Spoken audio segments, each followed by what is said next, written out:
Apa itu kemerdekaan? 31 hari bulan 8 hari apa? Hari merdeka. 16 hari bulan 9 hari apa? Oke, wow, semua masih sejarah. Oke, terbaik, semua masih ingat. Oke, ya. Oke.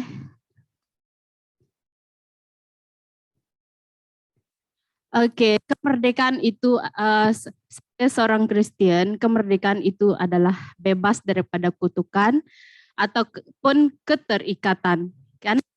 Secara de jure kita telah dibebaskan dan kuasa kegelapan. Namun fakta mengerjakan kemerdekaan tersebut untuk menjadi kenyataan. Oke, de jure, tahu maksud de jure? De jure apa, macam mana sebut de jure? De jure.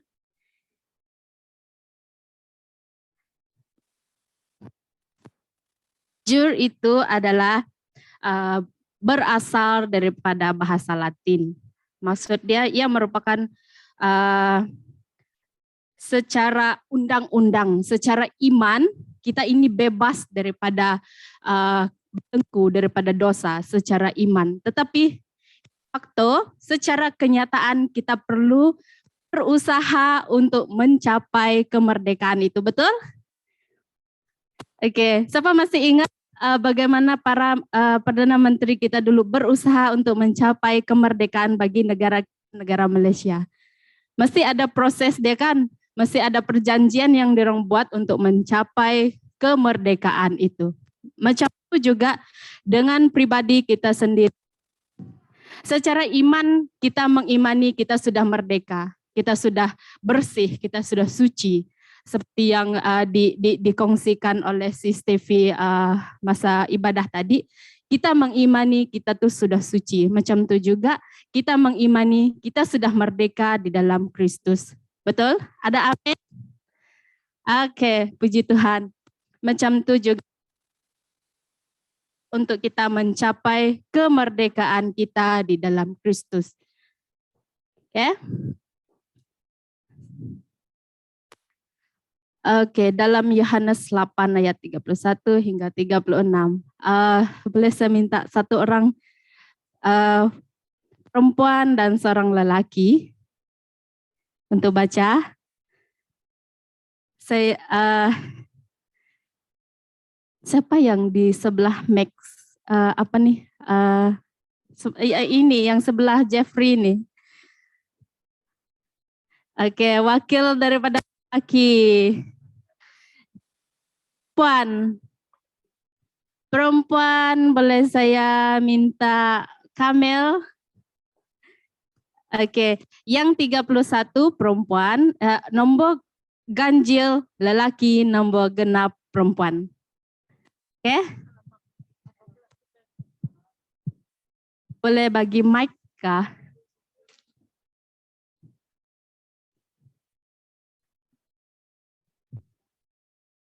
Ganjil lelaki, genap perempuan. Nombor genap perempuan.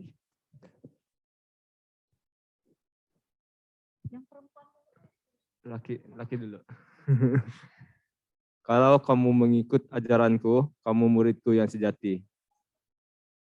32, maka kamu akan mengenal kebenaran dan kebenaran akan membebaskanmu. 33. Mereka berkata, kami keturunan Abraham, kami belum pernah diperhamba. Apakah maksud kata-katamu, kamu akan dibebaskan? Yesus berkata kepada mereka, sesungguhnya aku berkata kepadamu, sesiapa yang melakukan dosa menjadi hamba kepada dosa. 35, seorang hamba tidak mempunyai kedudukan kekal dalam sebuah keluarga. Tidak seperti seorang anak yang selama-lamanya anggota keluarga itu. Dengan demikian, jika anak membebaskanmu, kamu akan bebas sepenuhnya. Amin. Amin. Ada amin untuk firman ini? Amin ya. Di sini kita boleh tengok secara iman kita bebas daripada belenggu-belenggu, kita bebas pun yang mengikat kita bebas daripada itu. Tetapi dalam masa yang sama kita perlu journey, kita perlu ada proses untuk mencapai, untuk membuat kemerdekaan itu jadi kenyataan dalam kehidupan kita. Amin. Ya. Seterus, oke. Ini yang saya maksudkan, langkah menuju kemerdekaan itu. Ya, dalam setiap apapun yang kita ingin capaikan, dalam setiap apapun yang kita ingin lakukan, mesti ada step, mesti ada langkah-langkah yang perlu kita hadapi. Yang pertama, ketakutan. Yang kedua, masa silam. Semua ada masa silam, kan? Yang ketiga, rasa tidak selamat, insecurity. Yang keempat, keterikatan atau bondage, kan? Ini adalah beberapa langkah yang kita harus hadapi dalam menuju kemerdekaan, dalam menjadikan kemerdekaan itu nyata dalam kehidupan kita. Kan macam kita mau beli barang, ada juga harga yang harus kita bayar. Begitu juga dengan kemerdekaan. Kita mau mencapai kemerdekaan dalam kehidupan kita, kita mau mencapai freedom dalam kehidupan kita, kita harus ada something yang harus kita lakukan dalam kehidupan kita, kan? Betul tidak? Betul, oke. Oke, yang pertama, ketakutan. Siapa yang tidak merasa takut sini? Angkat tangan. Semua tidak merasa takut? Takut tuh yang bagaimana? Dalam takut dalam English fear. Fear dia ada dua makna sebenarnya. Fear sama ada kamu fear dan terus tidak melakukan, ataupun fear tetapi kamu raise up untuk fight, untuk fight itu fear. Ya, itu ada dua makna ketakutan yang sebenarnya. Kadang-kadang fear ini yang menghalang kita untuk bangkit. Fear ini juga yang menghalang kita untuk terus tidak bergerak. Tetapi kita coba tengok dari sudut positif fear itu. Oke. Jangan kita jadikan fear itu batu sandungan untuk kita terus di tempat yang sama, stagnan di tempat yang sama, kan? Ya, secara pribadinya saya memang rasa takut. Terutama sekali saya tidak suka buat salah. Jadi kalau dalam pekerjaan saya, kalau saya buat salah, saya akan, wah, kenapa saya buat macam ini tadi? Kenapa saya tidak macam ini? Dan pikiran negatif yang terus mengisi saya punya pikiran. Ya, sebab saya sendiri yang membenarkan fear itu menguasai pribadi saya, kan? Oke, dalam 2 Timotius 1 ayat 7 mengatakan, Allah tidak memberi kita roh ketakutan, tetapi kuasa, kasih, dan tata tertib. Amin. Tuhan tidak memberi kita roh takut. Tuhan tidak memberi kita roh gebentar. Tetapi dia memberikan roh kuasa, tetapi dia memberikan kita kuasa untuk menentang roh ketakutan itu. Ini yang kita boleh tengok fear itu daripada sudut positif. Fear itu sebenarnya boleh menguatkan kita lagi kalau kita tengok daripada sudut positif, bukan negatif. Betul. Siapa yang tidak pernah takut dalam kehidupan, kan? Siapa yang tidak pernah takut melakukan sesuatu yang salah, kan? Tetapi kalau kita terus berpositif dan menjadikan itu sebagai batu loncatan, bukan batu sandungan dalam kehidupan kita, saya percaya kita akan dapat freedom dalam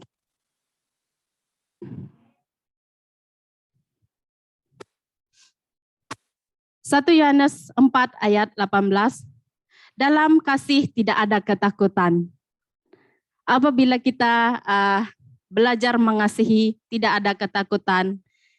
Kasih yang sempurna menghilangkan segala rasa takut karena ketakutan ada kaitan dengan hukuman.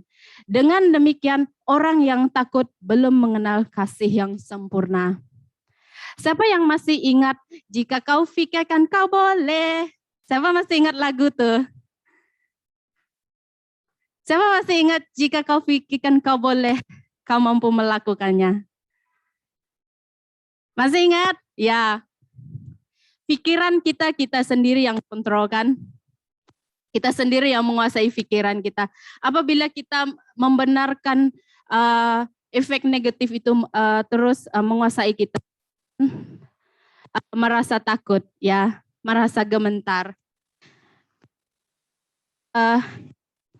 Bila kita belajar kasih, tidak takutan. Ada amin untuk firman ini. Amin. Seterusnya, masa silam. Masa silam, siapa pernah bercinta? Siapa pernah bercinta? Oh, semua tidak pernah bercinta kayaknya. Oke, ya, semua ada masa silam kan? Siapa yang trauma untuk bercinta lagi? John? Siapa yang trauma untuk bercinta, ya kan?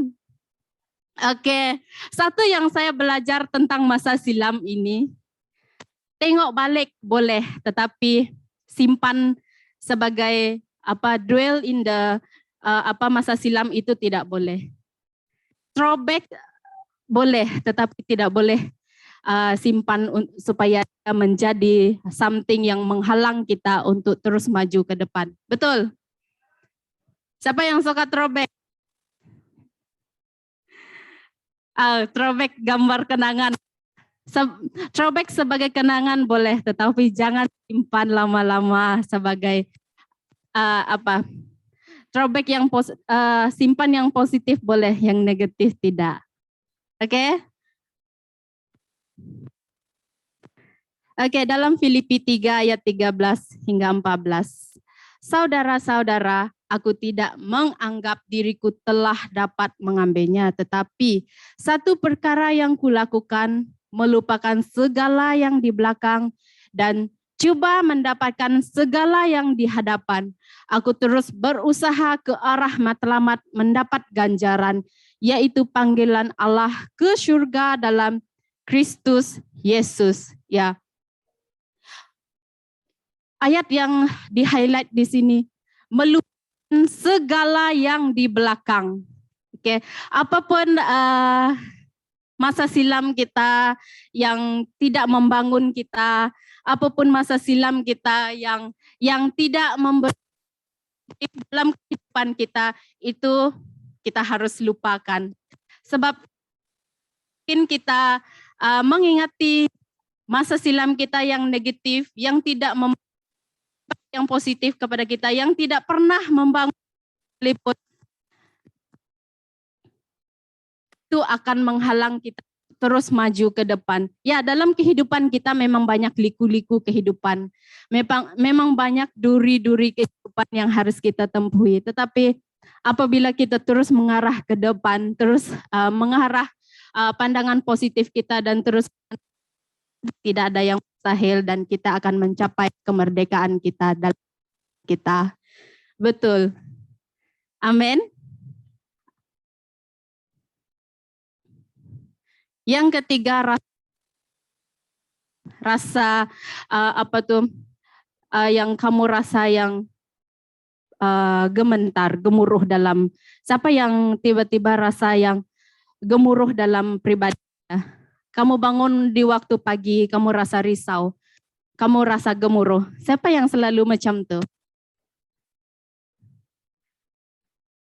Kalau kamu mau jumpa girlfriend, boyfriend, kamu rasa gemuruh, insecurity. Oke.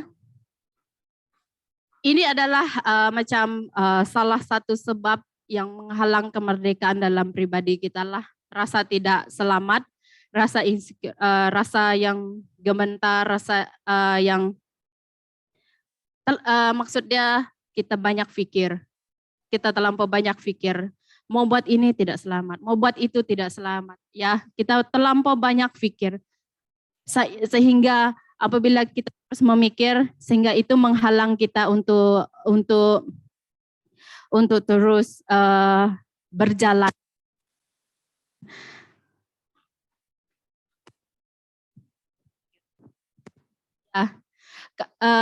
Kita tengok orang yang pergi berperang. Kalau mereka rasa tidak selamat, macam mana mereka mau melindungi negara mereka? Betul tidak? Kalau memang mereka merasa tidak selamat, tetapi mereka meneruskan amanat untuk melindungi negara mereka, betul? Kalau mereka tidak melakukan itu, memang mereka tidak akan selamat juga. Betul tak? Kan? Kalau kamu tidak melakukan pekerjaan kamu dengan betul, memang kamu kena marah juga kan oleh bos kamu kan? Ya, kadang-kadang rasa tidak selamat ini memang selalu ada dalam diri kita lah. Tapi dari diri kita bagaimana kita menangani rasa tidak selamat ini. Betul. Semua orang ada rasa perasaan tidak selamat. Kalau kamu mau keluar rumah, mau drive pun kamu rasa tidak selamat. Tetapi kalau kita melayan rasa tidak selamat itu, kita tidak akan dapat keluar dari rumah selama-lamanya. Betul, kan? Dalam 1 Yohanes 5 ayat 13 mengatakan, aku menulis surat ini kepadamu yang percaya kepada nama anak Allah, agar kamu mengetahui bahwa kamu memperoleh hidup kekal. Apabila kita terus mengandalkan Tuhan, apabila kita terus mempercaya Tuhan dalam kehidupan kita, kita akan dapat menangkis semua rasa tidak selamat, rasa ketakutan ini dalam kehidupan kita kan. Dalam beberapa waktu lepas, saya mendengar satu renungan daripada YouTube. Dia katakan, apabila kita konsisten dengan Tuhan, dengan mengandalkan kekuatan kita dengan Tuhan, apabila kita konsisten melakukan renungan firman kita dengan Tuhan, apabila konsisten terus meletakkan kita punya iman dengan Tuhan, kita akan selamat daripada semua godaan-godaan di dunia ini. Kan? Mazmur 91 pun mengatakan orang yang hidup dalam lindungan Allah, dia akan membantu mereka untuk menjauhkan segala godaan-godaan, segala hasutan-hasutan daripada dunia ini kan dalam kehidupan kita kan. Amin. Amin. Amin. Oke, sebelum kita ke slide yang seterusnya, mari kita berdiri dulu.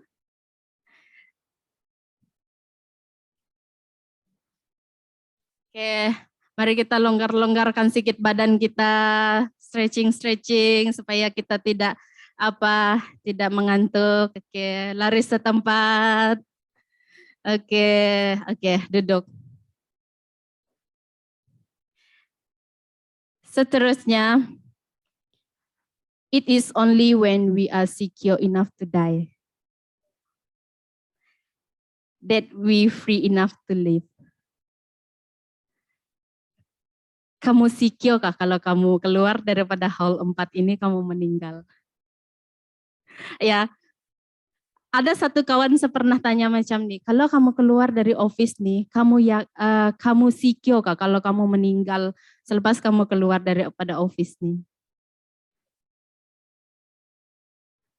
Kan, apabila kita rasa selamat untuk meninggal, baru kita akan rasa selamat untuk terus hidup. Betul.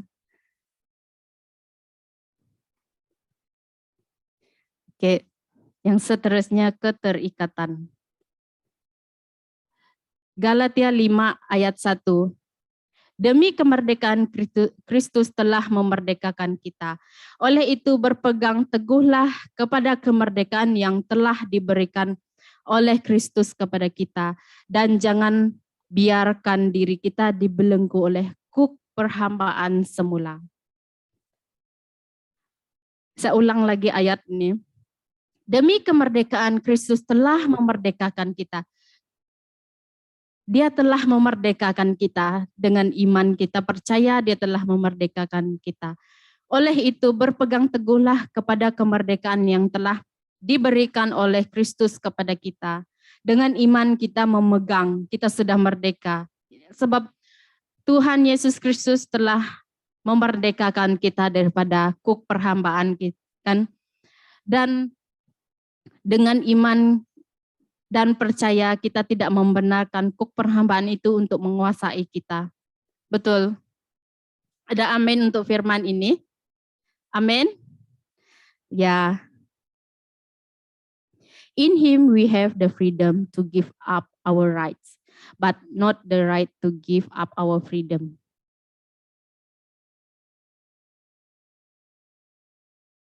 Oke, kita tidak ada hak untuk give up kita punya freedom.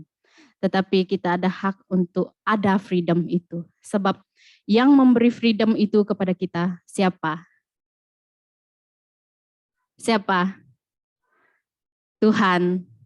Oke, yang memberi freedom itu kepada kita adalah Tuhan. Jadi kita tidak ada hak untuk meninggalkan freedom itu. Kita tidak ada hak untuk meninggalkan freedom itu.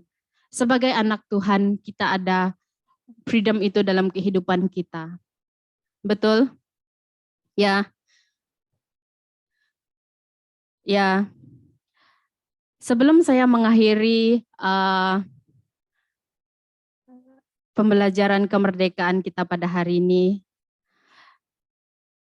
dua hari lepas saya mendengar perkongsian daripada satu pastor daripada Miri. Dia katakan, kita sebagai seorang Kristen sudah merdeka. Sudah bebas daripada tawanan jajahan belenggu dosa. Hukuman daripada kuasa iblis atau setan. Kita sudah hidup bebas. Karena pengorbanan Tuhan Yesus, kita hidup dalam kemerdekaan. Sebab kita hidup dalam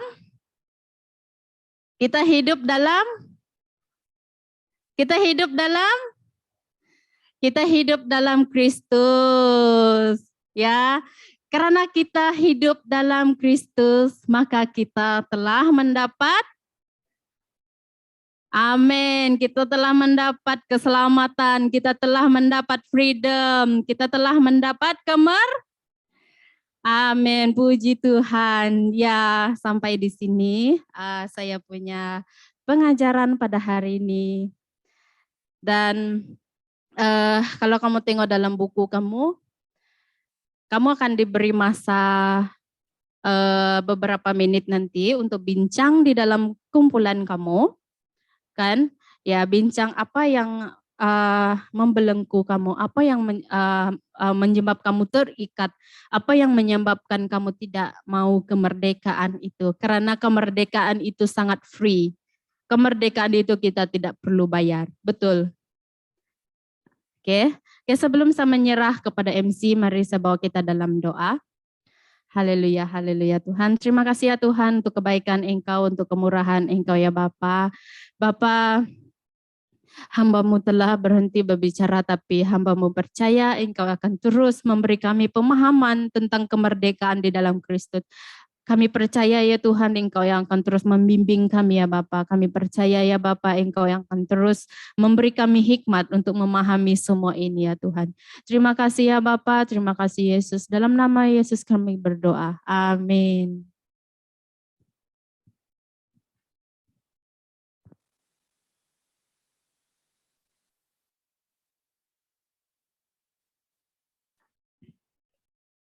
Ya, terima kasih untuk Sis Puyang untuk perkongsian yang sangat luar biasa.